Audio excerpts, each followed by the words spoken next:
அஸ்லாம் வலைக்கும் guys. Sunday special butter chicken roast recipe. உங்கள் வீட்டில் சிக்கன் லவர்ஸ் இருக்காங்கன்னா கண்டிப்பாக இந்த ரெசிபியை ட்ரை பண்ணி பாருங்கள்.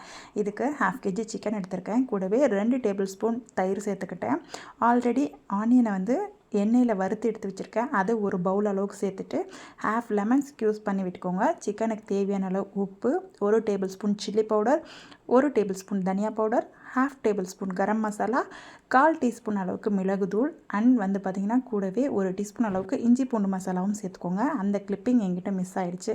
இதெல்லாம் சேர்த்துட்டு நம்ம பட்டர் ஆல்ரெடி நல்லா மெல்ட் பண்ணிவிட்டு இது கூட சேர்த்துட்டு நல்லா மிக்ஸ் பண்ணி விட்டுக்கோங்க. இந்த சிக்கன் ஒரு 1 ஹவருக்கு அப்படியே நீங்கள் ஊற விட்டுருங்க. இன்னொரு பக்கம் ஆல்ரெடி நான் சொல்லியிருந்த மாதிரி ஆனியனை எண்ணெயில் ஃப்ரை பண்ணி எடுத்து வச்சுக்கோங்க. அதில் கொஞ்சம் குவான்டிட்டியை மிக்ஸி ஜாரில் சேர்த்துட்டு 1 டொமேட்டோ கூட சேர்த்துட்டு 5-6 பல் பூண்டு சேர்த்துக்கோங்க. கூடவே 1/4 டீஸ்பூன் அளவுக்கு சீரகம் இதையும் சேர்த்துட்டு காஷ்மீரி சில்லி பவுடர் இருந்தால் 1 டேபிள் ஸ்பூன் ஃபுல்லாக சேர்த்துக்கோங்க. சேர்த்துட்டு இதெல்லாம் நல்ல ஒரு ஃபைன் பேஸ்ட்டாக அரைச்சி எடுத்துக்கலாம்.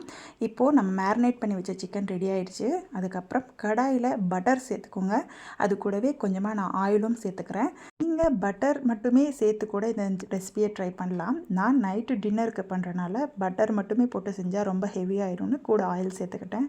நம்ம மேரினேட் பண்ணி வச்சுருக்க சிக்கனை இந்த பட்டர் அண்ட் ஆயிலில் சேர்த்துட்டு நல்லா ஒரு 10 மினிட்ஸ்க்கு குக் பண்ணிக்கோங்க. அதுக்கப்புறம் நம்ம அரைச்சி வச்சுருக்க அந்த பேஸ்ட்டையும் சேர்த்துட்டு அந்த ஜாரில் இருக்க தண்ணி மட்டும் லைட்டாக கழுவிட்டு சேர்த்துக்கிட்டோன்னா போதும். தண்ணி எதுவும் அதிகமாக சேர்க்க தேவையில்லை.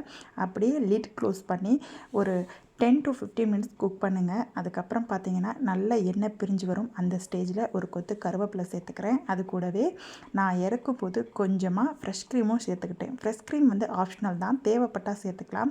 லாஸ்ட்டாக இறக்கும் போது மல்லி இலை தூவி இறக்குனீங்கன்னா நல்லதான். நம்மளுடைய butter chicken roast recipe ready. பரோட்டாவோட சர்வ் பண்ணுங்கள். டேஸ்ட் அல்டிமேட்டாக இருக்கும். ட்ரை பண்ணி பாருங்கள்.